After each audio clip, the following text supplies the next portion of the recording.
Hello friends, मैं शुभम यादव आपके अपने YouTube channel study with Shubham पर एक बार फिर से आप सभी का स्वागत करता हूं।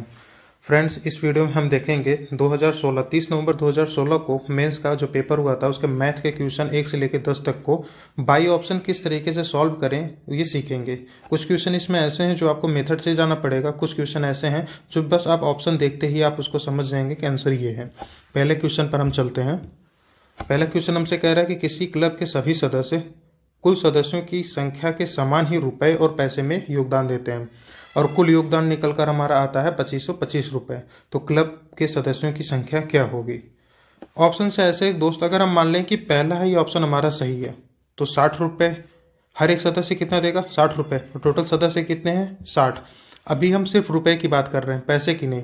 तो हमारे यहाँ पे देखेंगे तो 3600 निकल के आ जा रहा है। इसका मतलब हमारे पास तो योगदान ही कितना है?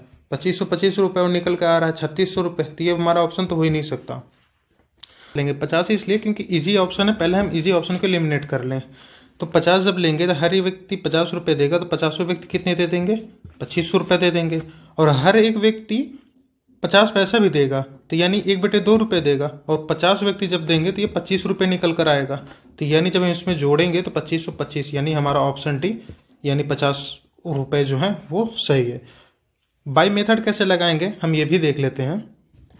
हम ये मान लें कि अगर x व्यक्ति है और x व्यक्ति अगर x रुपए दे रहा है तो x पैसे भी देगा। पैसे को जब हम कन्वर्ट करेंगे तो x/100 लिख देंगे और ये जब हम x से मल्टीप्लाई करेंगे तो ये टोटल हमारा आ जा रहा है 2525 रुपये। जब इसको हम सॉल्व करेंगे तो ये हमारा आ जाएगा 101 x²/100। ये हमारा हो जाएगा 2525। 101 से ये हमारा 25 बढ़ जाएगा, 100 का मल्टीप्लाई होगा तो यहाँ पे 2500 बन जाएगा। तो यानी x हमारा 50 आ जाएगा। ये हमारा बाई मेथड लगाने का तरीका है। ये अभी इजी लग रहा है, पर फ्रेंड्स आप ऑप्शन पे जब कमांड पालेंगे तो आप इससे भी कम समय में ऑप्शन डी तुरंत ऑप्शन मार देंगे। नेक्स्ट क्वेश्चन पर चलते हैं। कह रहा है कि किसी भिन्न का अंश 2 अंकों का गुणज है और एक संख्या दूसरे से 2 अंक बड़ी है। बड़ी संख्या हर से 4 अंक छोटी है। यदि हर 7 + c है और जहाँ पे c की वैल्यू कह रहा है -7 से बड़ी है तो भिन्न का न्यूनतम मूल्य क्या होगा? इस क्वेश्चन में हमें इसने पहले जो हर है यानी डिनोमिनेटर, इसकी वैल्यू हमें पहले ही दे दिया। क्या? 7 + c। अब हमसे ये कहा है कि ऊपर जो न्यूमिनेटर है वो हमारा 2 अंकों का मल्टीप्लिकेशन है और पहला जो है दूसरे से 2 बड़ा है और जो बड़ी संख्या है वो हर से 4 अंक छोटी है। तो बड़ी संख्या हमारी मान ले तो हमारी कितनी हो जाएगी? 3 + c। यही तभी तो 4 से छोटी होगी। और ये जो संख्या है जो दूसरी संख्या है उससे 2 अंक बड़ी है, यानी जो हमारी छोटी संख्या हो जाएगी 1 + c। और इसी को सॉल्व करके हमें मिनिमम वैल्यू निकाल कर बतानी है। और हमें एक कंडीशन भी दिया है कि c जो है ग्रेटर देन है -7 के। अब देखिए -7 से ग्रेटर है तो कितनी वैल्यू हम -7 से पहले रख सकते हैं? 0 से स्टार्ट करते हैं।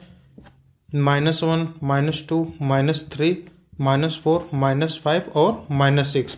-7 इसलिए नहीं रख सकते, अगर यहाँ पे हम 7 रखेंगे इनफाइनाइट हमारा बना देगा।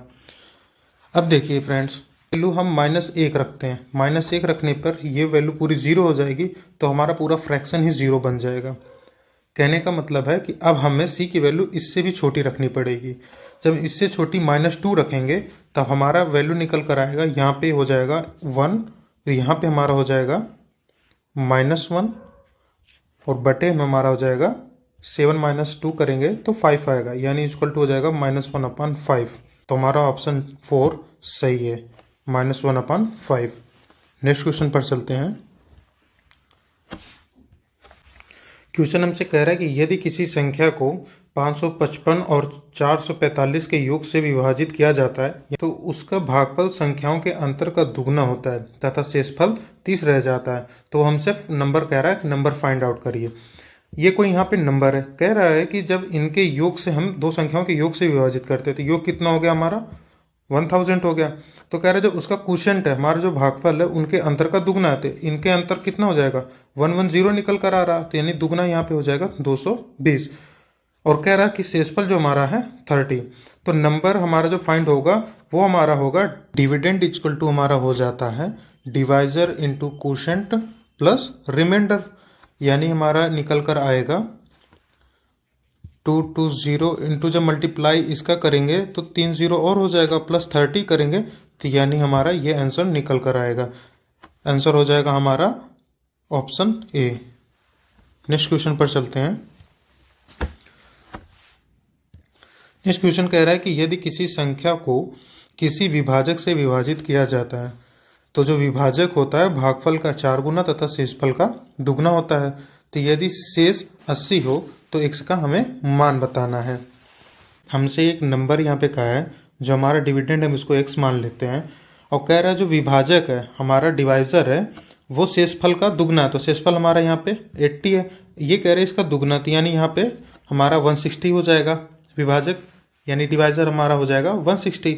और वो कह रहा है कि विभाजक जो है जो क्वोशिएंट का है वो 4 गुना है। तो ये 4 गुना कब होगा, जब यहाँ पे ये 40 होगा तभी तो इसका 4 गुना होगा। और हमारा ये डिविडेंड पूछा था, डिविडेंड इक्वल टू हो जाएगा divisor into quotient plus remainder, ये हमारा हो जाएगा 6480। आंसर है, आंसर हमारा ए सही है। नेक्स्ट क्वेश्चन पर चलेंगे। नेक्स्ट क्वेश्चन हमसे कह रहा है कि यदि किसी संख्या को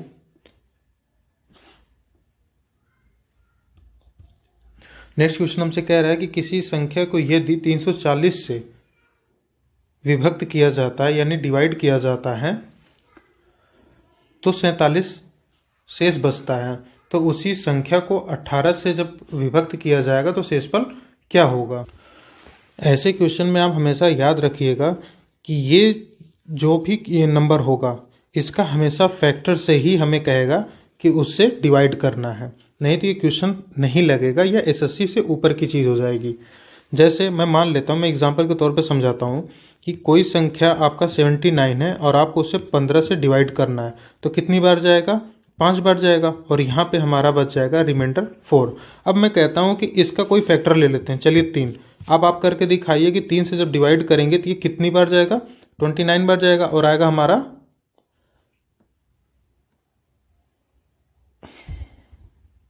26 बार जाएगा, सॉरी।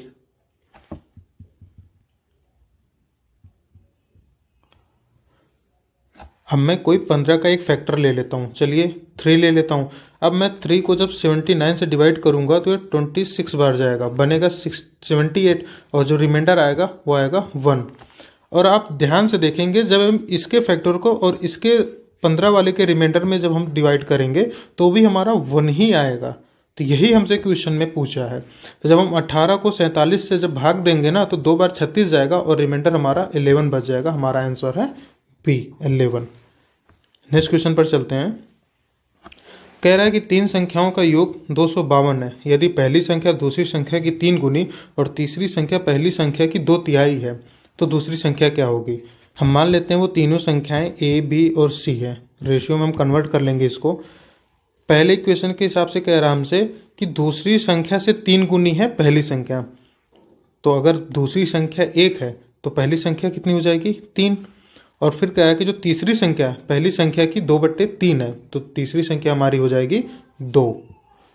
अब इन तीनों को जब हम जोड़ेंगे तो हमारा निकल कर आएगा 6, और 6 की वैल्यू हमें दिया है 252, यानी कितना आ जाएगा हमारा, ये हमारा जाएगा 42 बार।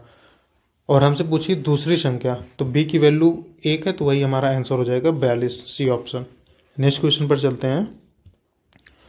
नेक्स्ट क्वेश्चन कह रहा है कि किसी 3 धन पूर्णांकों का वर्ग का जोड़ 323 है। यदि 2 संख्याओं के वर्गों का जोड़ तीसरी संख्या से दुगना हो तो उन संख्याओं का गुणनफल बताइए। इस क्वेश्चन को फ्रेंड्स आप बाई ऑप्शन से करके देखिए। बाई ऑप्शन में आप ध्यान से देखेंगे सभी ऑप्शनों में तो 5 का मल्टीपल है, और हमसे कहा है कि a इंटू बी इंटू सी की वैल्यू बतानी है। ये सब में 5 का मल्टीपल है, तो आप इसमें देखेंगे तो ये 5 के जब हम डिवाइड करेंगे तो किसी को हम मान लेते हैं सी की वैल्यू, चलिए मान लिए 5 है, तो ए बी का मल्टीपल आ जाएगा 51 5 से डिवाइड करने पे। सेकेंड ऑप्शन से हमारा ए बी की वैल्यू निकल कर आएगी यहाँ पे 52, और तीसरे से निकल कर आएगी हमारी 53, और चौथे से निकल कर आएगी हमारी 54। अब थोड़ा सा आप ध्यान देना पड़ेगा, ए बी का फैक्टर यहाँ पे कितना है 51, 51 का कितना हो जाएगा, फैक्टराइजेशन करेंगे तो 3 गुणे 17, 17 यहाँ 51 होता। इसी तरीके से ये 52 वाले का हो जाएगा 4 गुणे 13, 53 का तो कोई बनता ही नहीं, वो तो प्राइम नंबर है, तो यहाँ पे ये 53 ही रहेगा। और 54 का हो जाएगा 3 गुणे 18। अब आप जब इनके वर्ग करेंगे, आपको तीसरी संख्या 5 पता है और ए और बी यहाँ से पता कर लेंगे। तो पहले ऑप्शन से आप जब जाएंगे तो पहले ऑप्शन का वर्ग कितना हो जाएगा, 9 प्लस 17 का हो जाएगा 289 प्लस यहाँ पे 25। अब जब आप इसको जोड़ेंगे तो आपको पास निकल कर आएगा 323। तो हमारा पहला ऑप्शन सही निकल कर आता है। फिर भी इसको बाय मेथड हम करके देख लेते हैं। बाय मेथड क्वेश्चन इस तरीके से लगेगा कि क्या है कि 3 संख्या हम ए बी सी मान लेते हैं और उनके वर्गों का जोड़ का है हमें, यानी A square plus B square plus C square बराबर हमें दिया है 323। फिर क्या है कि यदि दो संख्याओं के वर्गों का जोड़ तीसरी संख्या से दुगना है, तो यानी A square plus B square equal to यहाँ पे 2c दिया है। यहाँ से हम A square plus B square की वैल्यू रखेंगे पहले इक्वेशन में, तो हमें पता चलेगा कि सी स्क्वायर प्लस 2c, और इसको हम इस साइड ले आएंगे तो माइनस 323 इक्वल टू 0। ये द्विघात समीकरण हो गया। यहाँ से हमारी c की वैल्यू निकल कर आएगी 17 निकल कर आएगी। आप देख लीजिएगा, जब यहाँ से c की वैल्यू 17 निकल कर आई है तो c क्यूब हम जब करेंगे तो 289 होगा, और इसमें से जब हम माइनस करेंगे 289 तो 323 289 माइनस करेंगे तो हमारा निकल कर आएगा 34, यानी ये ए स्क्वायर प्लस बी स्क्वायर की वैल्यू है। तो हम यहाँ से देखेंगे कि ए स्क्वायर हमारा अगर हम 9 रख दें और बी स्क्वायर हम यहाँ पे 25 रख दें तो ये हमारा जुड़ के 34 आ जाएगा। यानी ए की वैल्यू हमारी आ जाएगी 3, बी की वैल्यू हमारी आ जाएगी 5 और सी की वैल्यू हमारी आ जाएगी 17, जो कि हमने पहले क्वेश्चन से ऑप्शन से जब हमने लगाया था तो हमारी भी यही सम ए और बी और सी की वैल्यू सब सेम निकल कर आई थी। तो बाय मेथड लगाने का तरीका ये है, मैं तो कहूँगा आप हमेशा ऑप्शन से जाइए। ऑप्शन से देखिए सभी में 5 का मल्टीपल है। हाँ, अगर 5 का मल्टीपल नहीं है तो भी आप एक ऑप्शन तो ऐसा होगा कि जो मतलब ये तो रहेगा ही रहेगा, जो आंसर है तो उसको एक बार जब फैक्टर कर लिया करिए। जब फैक्टर करके देखेंगे ना तो आपको खुद यहाँ पे मैच कर जाएगा। स्क्वायर करने पे, स्क्वायर करके जब जोड़ेंगे तो 323 निकल कर आएगा। बाकी बाई मेथड तो आपको मैंने बता दिया, अगर आपको इसमें आसान लगे तो आप इस तरीके से कर सकते हैं। नेक्स्ट क्वेश्चन पर चलते हैं। नेक्स्ट क्वेश्चन हमसे कह रहा है कि 3 संख्याओं का योग 2 है। पहली संख्या दूसरी संख्या की 1/2 गुना है और तीसरी संख्या दूसरी संख्या की 1/4 गुना है। तो बताइए दूसरी संख्या क्या है। A ratio B ratio C, हम मान लेते हैं संख्याएं ए बी सी है, तो इनका जब रेशियो बनाएंगे तो कह रहा है कि पहली संख्या दूसरी संख्या की 1/2 है। तो यानी अगर दूसरी संख्या हमारी 2 है तो पहली संख्या हमारी कितनी हो जाएगी, 1। फिर कह रहा है कि तीसरी संख्या दूसरी संख्या की 1/4 है, तो इसका 1/4 निकल कर कितना आएगा, 1/2। जब इसको हम कन्वर्ट करेंगे तो 2:4:1, ये 7 आ गया टोटल ए बी सी की वैल्यू। और ए बी सी की वैल्यू हमें दिया कितनी है, ए प्लस बी प्लस सी की वैल्यू हमें दिया 2, यानी 7 की वैल्यू 2 है। तो 1 की वैल्यू कितनी निकल कर आएगी, 1 की वैल्यू निकल कर आएगी 2/7। और हमसे पूछा है दूसरी संख्या बताइए, 1 की वैल्यू इतनी है तो 4 की वैल्यू कितनी हो जाएगी, 8/7। हमारा आंसर बी, मतलब दूसरा आंसर सही है।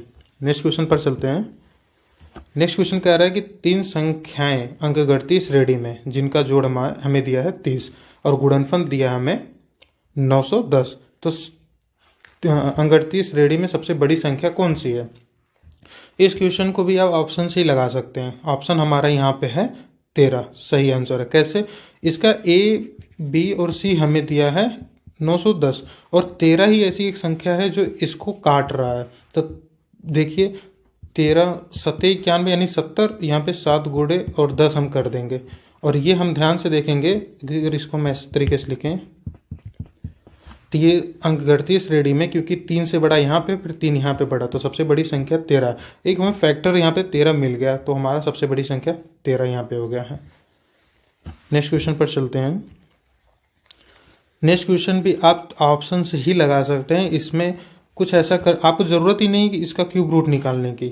आप सिर्फ यहाँ पे देखिए, यहाँ पे जब मल्टीप्लाई है और ये जो हमारा डिवाइड का सिंबल है, तब जब ये ऊपर जाएगा, ये 8 का क्यूब है और ये 3 का क्यूब है, 8 ऊपर चला जाएगा /3 हो जाएगा और यहाँ पे ये हमारा -5 निकल कर आएगा। आप देख लीजिए /3 सिर्फ एक ही ऑप्शन में। और दूसरा तरीका ये जानने का कि ये 5 का मल्टीपल सिर्फ दूसरे ही ऑप्शन में और किसी में 5 का मल्टीपल है नहीं। आप फिर भी इसका क्यूब रूट जानना चाहते हैं तो आप ये देख लेंगे, ये 13 का क्यूब रूट है, सॉरी 13 का क्यूब है और इसका क्यूब रूट 13 निकल कर आएगी। फ्रेंड्स, ये 1 से लेकर 10 तक का क्वेश्चन था। आप देख सकते हैं कि ऐसा कोई भी क्वेश्चन नहीं था जिसको आप बाई ऑप्शन ना कर सकें। इस वाले में भी आप ऑप्शन देखें, 10वें में 9वें में भी ऑप्शन आप देख सकते थे कि यहाँ पे एक फैक्टर का होना ज़रूरी था। इसमें भी एक तरीके से ये ऑप्शन से तो नहीं, लेकिन इतना टफ भी नहीं था, आप इसको इस तरीके से मेथड से भी कर सकते थे। ये क्वेश्चन भी आपका एक ऑप्शन से ही था, लेकिन फिर भी मैंने मेथड का ही बताया। आप सब क्वेश्चन को देख सकते हैं, एक तरीके से ऑप्शन है। ये क्वेश्चन ऑप्शन से नहीं, लेकिन तब भी आप कर सकते हैं। मुझे लगता है फ्रेंड्स ये क्वेश्चन ठीक थे, एग्ज़ाम के क्वेश्चन था, ये इजी क्वेश्चन थे, इतना कोई टफ क्वेश्चन नहीं था। आई होप आपको ये वीडियो अच्छा लगा होगा और चैनल को ज़रूर सब्सक्राइब कीजिएगा। बेल आइकन को प्रेस करके रखिए ताकि मैं कोई नया वीडियो जब अपलोड करूं तो आपको उसकी नोटिफिकेशन मिल जाए। फ्रेंड्स, अगर ये वीडियो अच्छी लगी तो अपने फ्रेंड के साथ शेयर करिए जो इस एसएससी का, बैंक का या रेलवे की प्रिपरेशन कर रहा है, तो ये वीडियो उसके लिए इम्पोर्टेंट हो सकती है।